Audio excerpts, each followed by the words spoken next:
Welcome to the TechTruth podcast. I'm Carson, here with Lambo. We're just two tech talent geeks bringing you talk from some of the most innovative IT leaders in the industry. We'll be sharing their journey, lessons learned, maybe a facepalm or two. Today's guest is Joey Rachid, a distinguished leader in the fields of information security and IT, known for establishing and optimizing cybersecurity programs and operations. His career spans various sectors, showcasing a unique talent for building effective teams and aligning security initiatives within business objectives.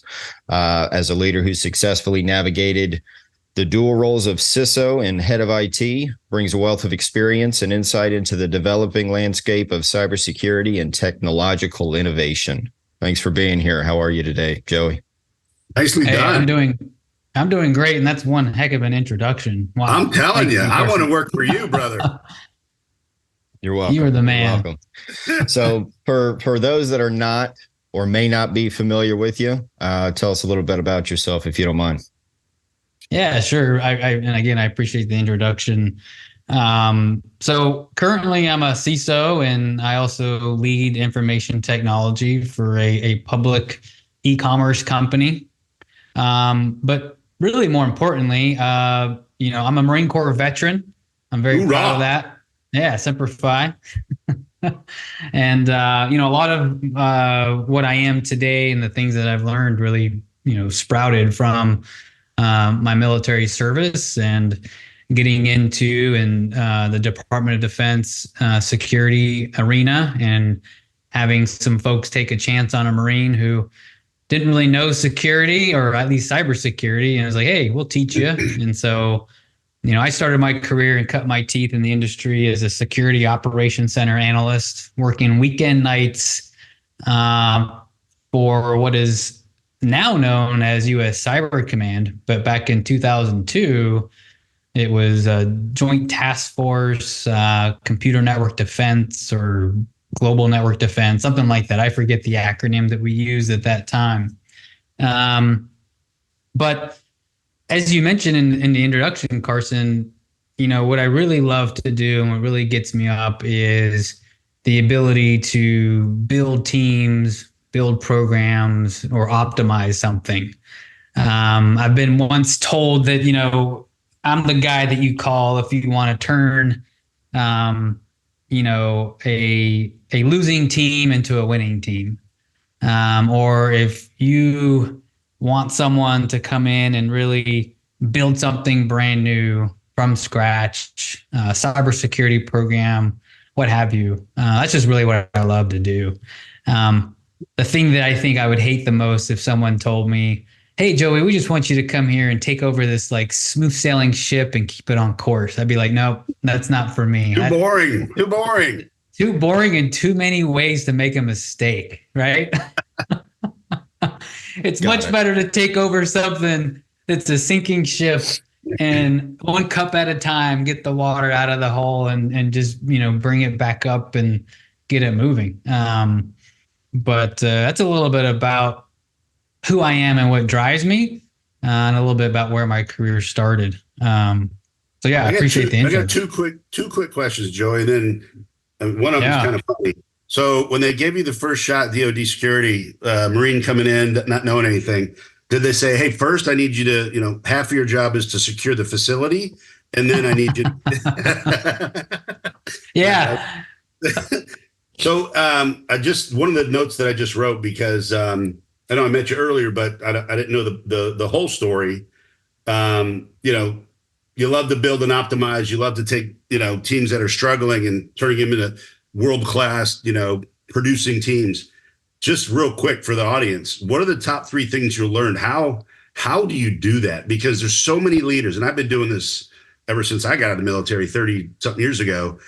And I know it rolls off your tongue, and, I've done it, but there's a lot of people that can't do it, or they try and they fail. How are you successful? What are the three things that our audience can maybe glean from this on how you do it? I mean, we don't have to get super deep into the theory. No, yeah. But what have you learned, just real quick? How do you accomplish that? I think there are maybe three things that I could speak of that I typically look at. And there's many ways, I think, to approach this.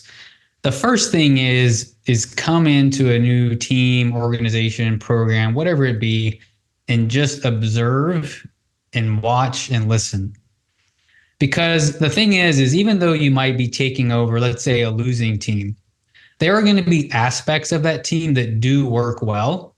And you want to identify those things and capitalize on the things that do work well and not mess that up, right? You don't want to be the bull in the china shop all the time. You want to really identify those things. What does work well? And so while you're doing that, you also want to identify what are different team members good at, and are they in the right positions? And if they're not in the right positions, let's get the right people into the right positions to capitalize on their values, abilities, and skills, so that they're doing the right job so that they can perform at the best of their abilities. And then once you do that, you're going to find that you have some holes, perhaps, in an organizational structure. Well, even before that, the third thing is you really got to get your organizational structure down so that it makes sense and it supports the mission that you're trying to execute upon. I actually learned recently in my MBA courses that design trumps management. And what that means is no matter how good a leader you are, if you don't have the right organizational design, you can't execute. And so you probably learned that at the Marines real early, bro. I mean, true. You didn't need to go to MBA school for that. That's true, but it brought it home to me that it really solidified that the approach that I've had or cultivated over the years is true and it works.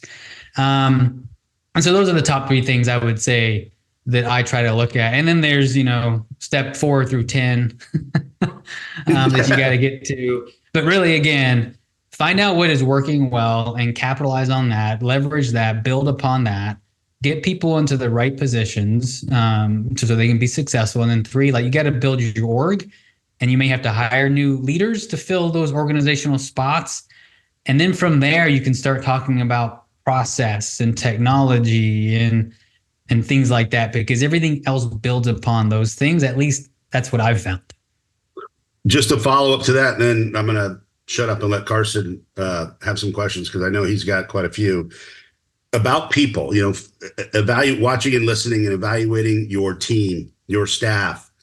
How do you ensure, once you have the right team in place, as far as skill set aligning with the mission, right?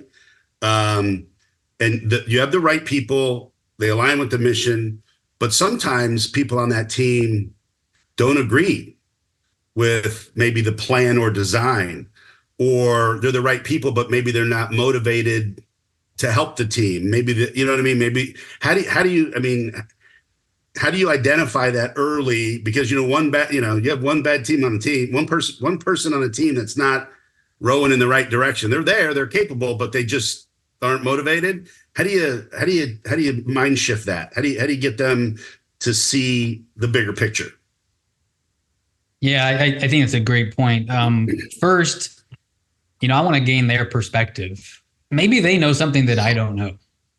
And so I want to be open and have that inquiry to say, hey, what do you see that maybe I don't see, that maybe is where we can improve the team as a whole? I just got goosebumps, man. That's the first thing. That needs to be on a bumper sticker somewhere. Let's do it.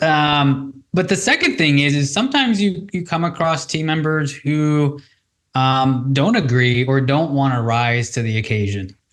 And in those instances, you got to kind of figure that out and see how you can make things work. But if things aren't going to work, sometimes there isn't a place for that person on that current team. Yeah. And so you enable them. Yeah. You enable them to find perhaps another team to join. So if you're at a larger company, maybe there's a team, another contract, or another area that they would find a more suitable mission and value and alignment.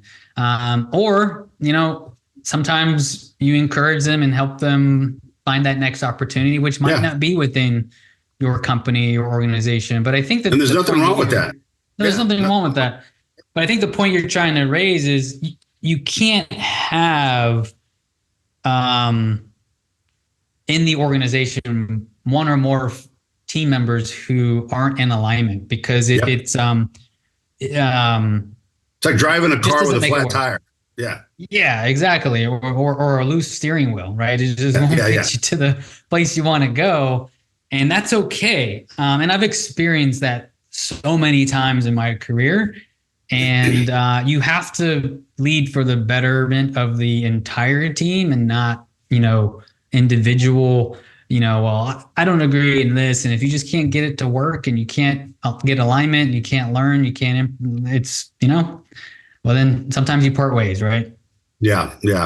I bet, I bet, and this is just an observation, I bet you have a lot of people in other teams wanting to join your group, because of your leadership. It sounds like it. I mean, but all right, CE, what do you got, brother? I'm sorry.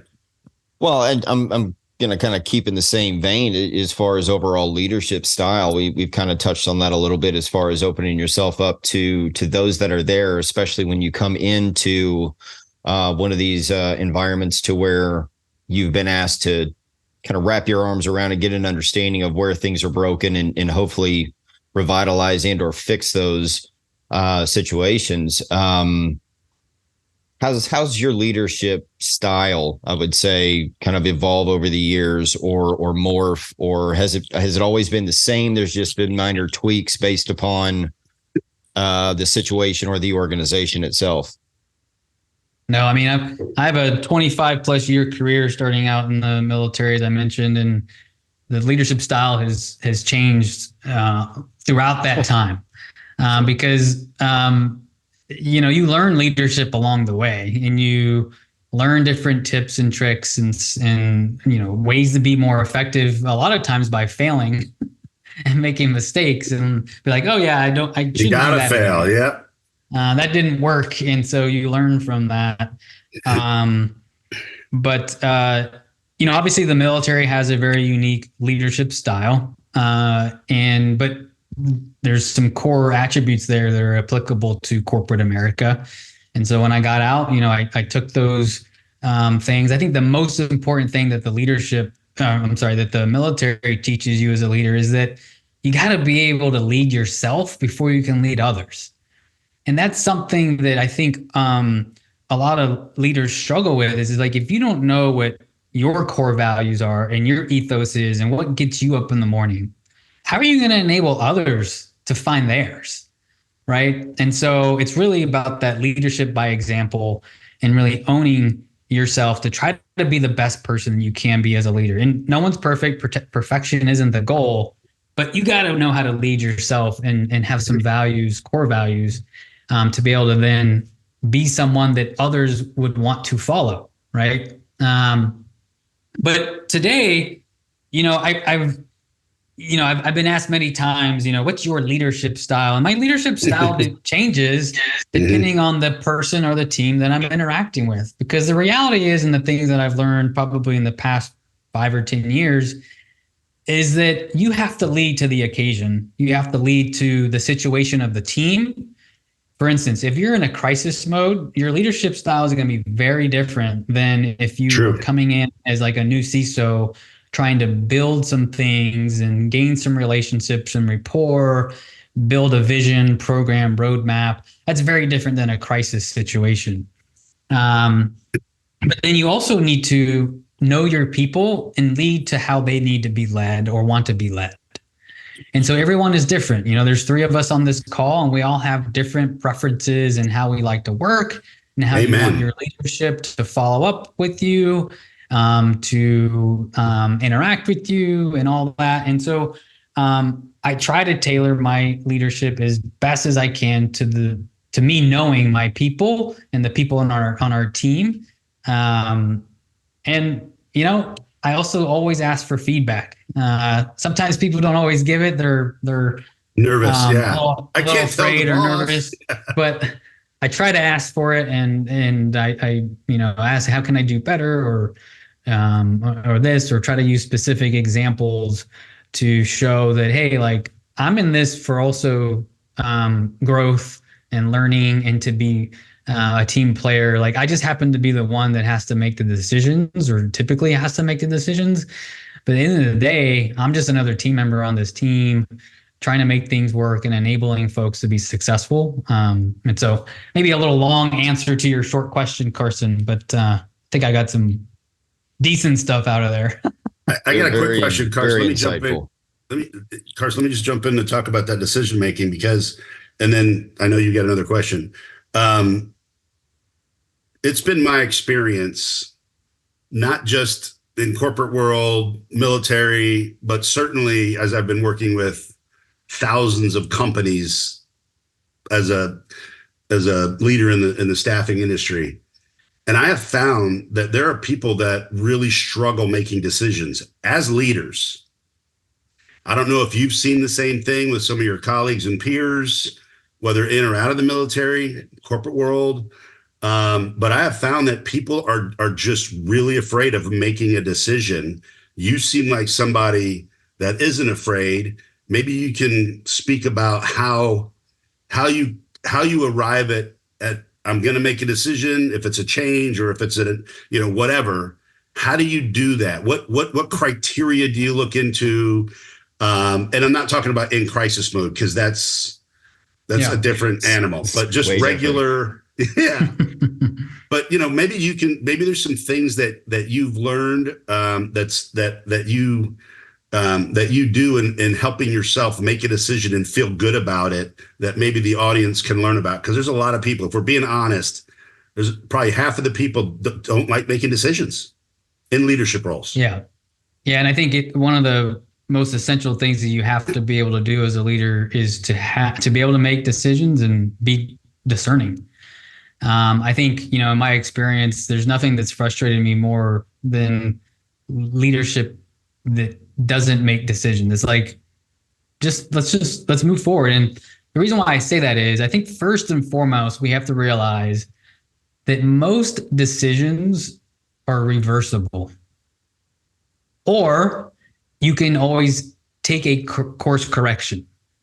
Most. Now, that doesn't apply to all, but I would say, obviously, Eric, back in our military days, there's some decisions when you're in the military that aren't reversible.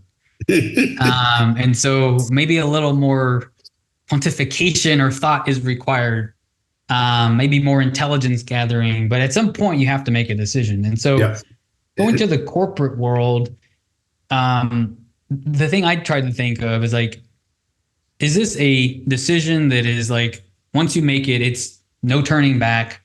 Or is it, hey, I have enough facts, I have enough insight, I have enough feedback from team members and expertise that let's make the decision, let's try it out. And you know what? If it doesn't pan out, I think the industry calls it fail fast and fail forward. Yep. Okay. If we've failed or make a misstep, we can still course correct along the way. Because the reality is you're going to learn more once you make the decision and at least move forward in some direction, and then perhaps pivot a little bit versus just sitting with information and continuing to try to make a decision that like the return on investment has passed. And what I mean by that is you got to gather information. You need to get diverse opinions about certain things, ask experts.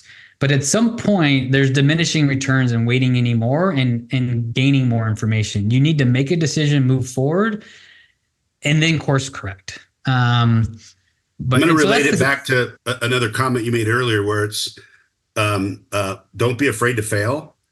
And I think maybe it ties into that. I mean, you don't have that fear, right? If I fail, that's cool. It'll be a learning experience, and I can use that, next time. So I think that's the major takeaway for me as I'm listening to you talk about this criteria on how to make decisions and be decisive as a leader.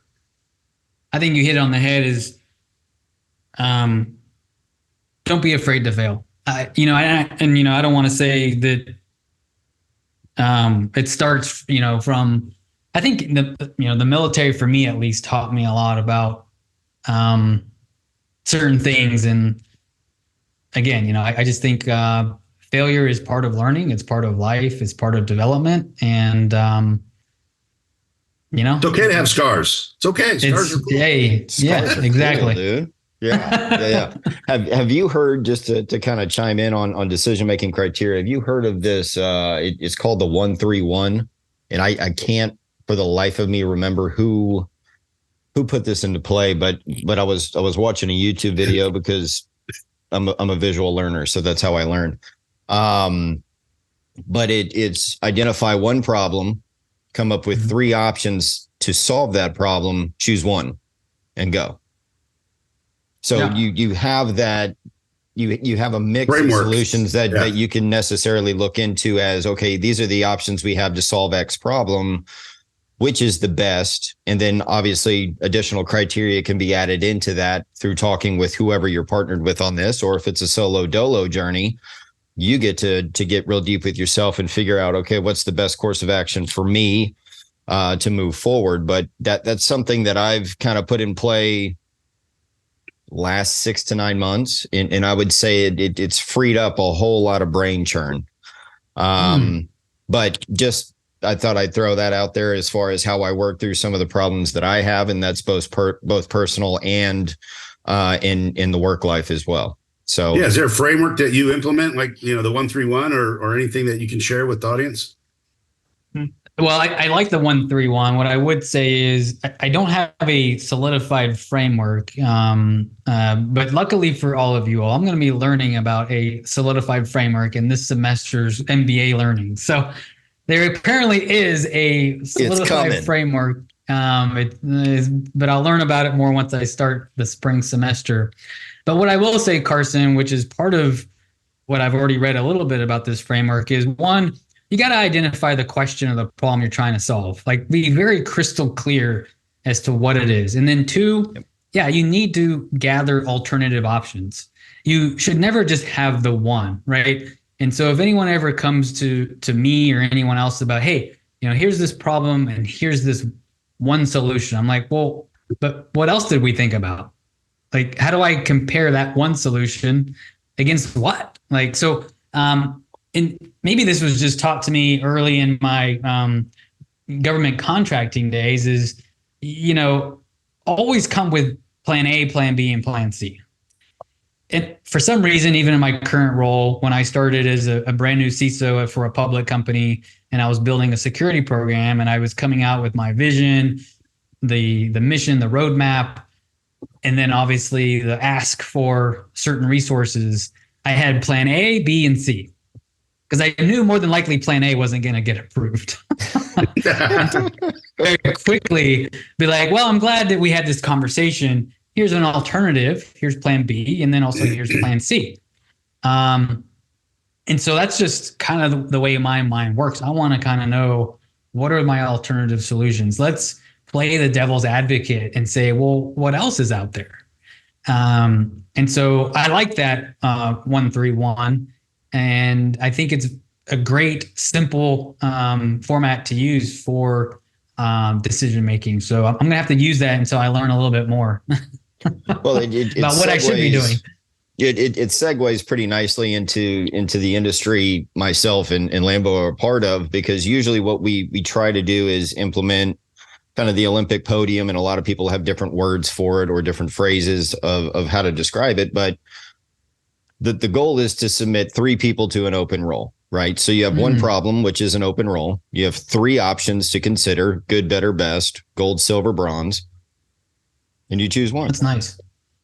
Yeah. So it streamlines the situation, it streamlines the problem, but at the same time, we also understand that those initial 3 may not hit the nail on the head, right? So then we have to go back. We have to have some revisions to conversation, maybe find out a little bit more about whatever that role is in need of that maybe was lacking on that first initial call. But by the second round of 131, those 3 should be pretty much in line with what you're looking for, who you're looking for, and can actually do the job. So the initial problem after looking at the 3 options, that initial problem then gets requalified. Yeah, right? exactly. But then the solutioning has to be re-solutioned, if that's a word. Exactly. Yeah. Exactly. So it kind of plays into it. Well, Eric, as I'm sure you remember from the military days, the worst thing is you have a leader or someone you're recruiting for that says, hey, go get me a square, shiny rock. and you come back with 3 options, and then they're like, well, no, I really wanted a round rock that's shiny, and it's like, well, now you're just changing the requirements on me. Yeah. That happens a lot in the military, at least in certain settings, and that can happen anywhere, I think. Yeah, that usually happened because the intel is always bad for us. There you go. Until we got into the field was, hey, that's not the way it looks to us, right? So exactly. Intel is key. Yeah. Always is. Joey, how do you balance, like, I want to, I think we got a few minutes left. We'll just do some fun. And then, Carson, I'm sure you've got some closing questions or whatever, but how do you balance, like, because it's stressful, man, being at the C-suite, especially in a CISO in these times, it can be very stressful, brother. So how do you balance that work and that stress with kind of your personal life, family life, hobbies, making time for yourself? How do you do that? I'm sure there's a lot of people struggling with that now. And maybe you do something that somebody hasn't tried yet that maybe they can try and it can help them. Yeah. I think first and foremost, oh man, there's so much I could say on this. Part 2. We'll do podcast part 2. Yeah, part 2. That was going to be part of the closing. There's got to be a part 2 to this. I'm a glutton for punishment, but at the same time, like, work is important, but I try not to stress out about it too much. And maybe that's because there are 3 things that I try to do to ensure that my mind is right and that I'm well primed for work. And that's 1, get enough sleep. I love sleep. Sometimes the only thing getting me up in the morning is more sleep, but I get a good night's rest. There's very rare occasions where I allow something to get in the way of a good night's sleep. And so that's first and foremost for me. Number 2 is diet. And so there are certain things that I know that if I eat those things, my day is going to be just done. Yep. I'm going to have brain fog. And so I know that if I have a, audit committee meeting coming up, well, I better not in the morning have a donut for breakfast because I am going to show up and tank. Yeah. I need to stick with my routine and be there 100%. And number 3 is, some sort of exercise or movement or something to get your blood flowing, I think are really important. And I know those seem simple, but like I see them as the 3-legged stool. And if one of those is not there, like your stool's going to fall over and you're going to, I think, suffer for it. The other thing though is like, I don't know, like I love what we do. And I love, like I said, building, fixing, optimizing and working with team members and seeing them grow. And so I get energy from that. But I also don't take it so serious and so forth. Like, it's work and it's important, but it's not life, right?